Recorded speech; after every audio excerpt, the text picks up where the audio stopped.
तारीख थी 26 मई 2026। उत्तर प्रदेश के अंदर एक जिला पड़ता है आगरा। आगरा के अंदर एक थाना पड़ता है सिकंदरा। सिकंदरा थाने के अंदर दो व्यक्ति बहुत ही हताश हालत में खड़े होते हैं एक व्यक्ति के गुमशुदा होने की रिपोर्ट दर्ज कराने के लिए। गुमशुदा होने की रिपोर्ट लिखवाने दो व्यक्ति आए थे। उसमें से एक व्यक्ति का नाम अनिल शर्मा, जो गुमशुदा होने वाले व्यक्ति का बड़ा भाई था, और उसके साथ में एक औरत थी जो पुलिस वालों के सामने बहुत जोर से रो रही थी। उसका नाम रूबी था और वो गुमशुदा होने वाले व्यक्ति की पत्नी थी। वो रो करके अपने पति को ढूंढने के लिए गुहार लगाती है, पुलिस वालों से बोलती है कि साहब मुझसे गुस्सा होकर के गए थे, 5,000 रुपये लेकर के मुझसे लड़ाई करके घर से चले गए थे, उसके बाद घर कभी वापस नहीं आए।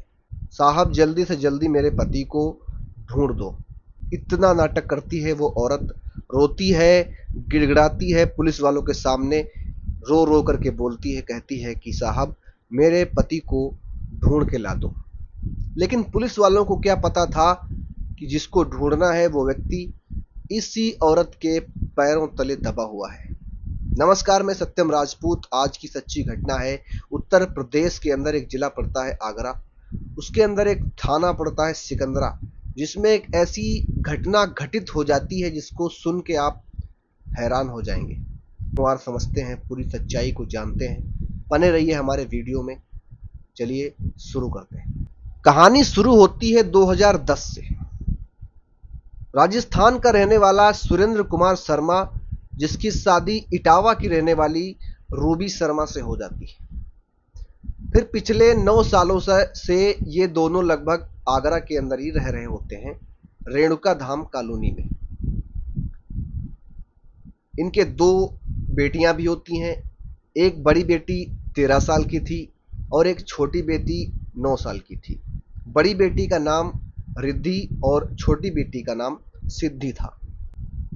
और भी एक मेंबर था इनके परिवार में, जो सुरेंद्र कुमार शर्मा की मां थी। वो काफ़ी बूढ़ी थी, लगभग 80 साल उम्र उनकी कही जा रही है। उन्हें अच्छे से दिखाई भी नहीं पड़ता था। वो जब कभी बाथरूम जाती थी तो दीवार को पकड़ करके जाती थी। और सुरेंद्र कुमार शर्मा के पिता, जो सरकारी टीचर थे, उनकी पहले ही मौत हो चुकी थी। तो इनके परिवार में अब सिर्फ 4 लोग ये थे और इनकी माँ थी जो 80 साल की बुजुर्ग थी। इसके अलावा सुरेंद्र कुमार शर्मा का बड़ा भाई अनिल शर्मा, जो अभी राजस्थान में ही रह रहा होता है, और ये लोग आकर के आगरा में बस जाते हैं।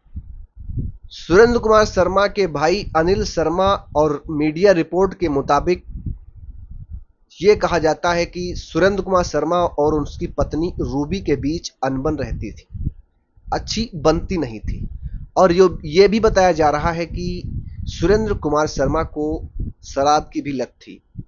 वो काफ़ी ज़्यादा दारू शराब पिया करता था। इसी कारण इन दोनों के बीच अनबन थी। पति और पत्नी की सही से बनती नहीं थी। रूबी के बयान के मुताबिक ये बताया जाता है कि आए दिन सुरेंद्र कुमार शर्मा अपनी पत्नी रूबी को मारता था, पीटता था। इस मार और पीट की वजह से वो परेशान हो चुकी थी। रूबी के दिमाग के अंदर एक खौफनाक खेल चल रहा था, लेकिन ऐसा खेल जिसको सुन के आप भी दंग रह जाएंगे। क्या कोई पत्नी अपने पति के साथ ऐसा खेल खेल सकती है? फिर आती है 17 मई 2026 की रात। रूबी ने तय कर लिया था कि आज ही सुरेंद्र कुमार शर्मा का आखिरी दिन होगा। वो सुरेंद्र कुमार शर्मा, जो काफ़ी पियक्कड़ था, वो शराब पी करके रात में घर आता है और रूबी उसके लिए खीर बनाती है। रिपोर्ट के मुताबिक खीर के अंदर उसने लगभग 18 नींद की गोलियों को पीसकर खीर में मिक्स कर दिया और उसी खीर को सुरेंद्र को खिला दिया। जब वह खीर सुरेंद्र खाता है तो वो रात में ही मर जाता है। सुबह जब रूबी सो करके उठती है तो सुरेंद्र मरा हुआ मिलता है। ये देख करके वो जरा सा भी हिचकिचाती नहीं है, जरा सा भी डरती नहीं है। वो तुरंत अपने जेठ के पास फोन लगाती है, अनिल कुमार शर्मा के पास, जो राजस्थान में रह रहा होता है, और बोलती है कि हमारे घर में कोई पुलिस केस हो गया है, यहाँ पर बच्चे और बूढ़ी माँ को आकर के यहाँ से ले जाओ। तभी वो अपने बच्चों को और बूढ़ी माँ को बाहर ले जाकर किसी दुकान पर बिठा देती है, और जब अनिल कुमार शर्मा वहाँ से वापस आता है तो उसी दुकान से ही उन बच्चों को और माँ को राजस्थान के लिए भेज देती है, अपने जेठ को घर तक आने तक नहीं देती। इससे थोड़ा बहुत शक तो होता है अनिल को, लेकिन वो पुलिस के मामले में नहीं पड़ना चाहता था, इसीलिए वहां से ही अपनी माँ को और दोनों बच्चों को लेकर चला जाता है। अब यहाँ पर तो ऐसा कांड हो चुका था, सुरेंद्र कुमार शर्मा मर चुका था और घर में सिर्फ उसकी पत्नी रूबी थी और सुरेंद्र कुमार शर्मा की लाश पड़ी थी। रूबी उस लाश को ठिकाने लगाने के बारे में सोचने लगती है।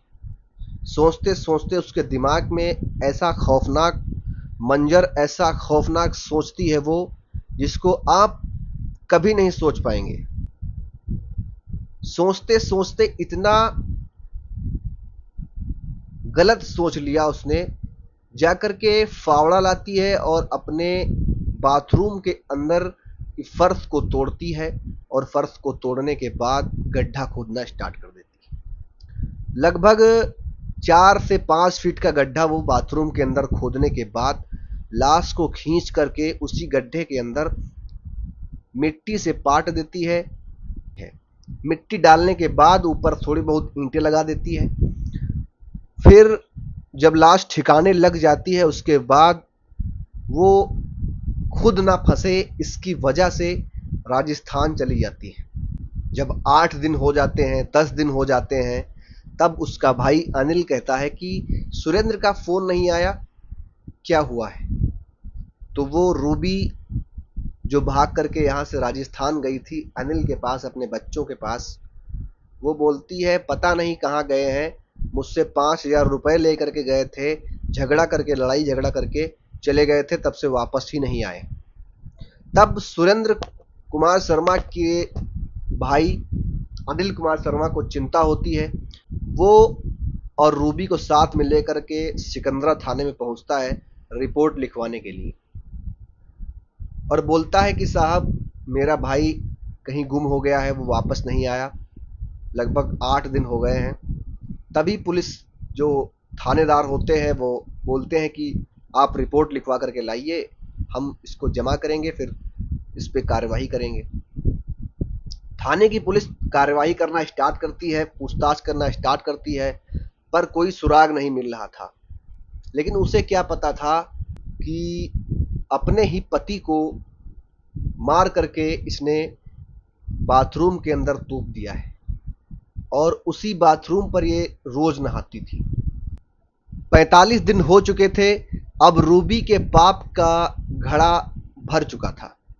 3 जुलाई 2026 को अनिल ने रूबी को बुलाया और प्यार से कहा, रूबी अगर तू फंस रही है तो मैं तुझे फंसने नहीं दूंगा, तुझ पे आंच नहीं आने दूंगा, जो कुछ भी है तू बता दे, रोने से काम नहीं चलेगा। तभी रूबी पिघल जाती है और सारी सच्चाई अपने जेठ अनिल को बताती है। वो कहती है कि मैंने ही तुम्हारे भाई यानी अपने पति को मार के बाथरूम के अंदर मिट्टी के अंदर गाड़ दिया है। ये सुनकर अनिल के पैरों तले जमीन खिसक जाती है। वो तुरंत दौड़कर जाता है, थानेदार को बताता है, पुलिस को इंफॉर्मेशन देता है। तुरंत पुलिस वाले वहां पर भाग कर जाते हैं और 4-5 मजदूरों को बुलाकर फर्श को तुड़वाकर, क्योंकि रूबी ने फिर से फर्श डलवा दी थी, उस फर्श को तुड़वाकर गड्ढा खोद कर देखते हैं तो उसमें 45 दिनों के बाद सिर्फ कंकाल बचा होता है। लेकिन इतनी दरिंदगी, इतना गलत किया उस स्त्री ने, जिसने अपने पति को मारकर एक गड्ढे के अंदर तोप दिया और 45 दिनों तक सबको भटकाती रही, सच को छुपाती रही, लेकिन आखिरी में पाप का घड़ा भरा और उसने कबूल लिया।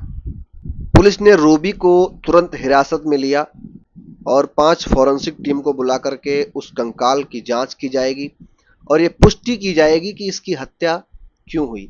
लेकिन पति के टॉर्चर से, मारपीट से परेशान होकर इसने खुद कानून को हाथ में लिया।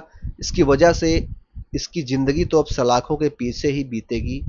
फिलहाल आपकी क्या राय है कमेंट बॉक्स में जरूर लिखिए। और सबसे बड़ी बात,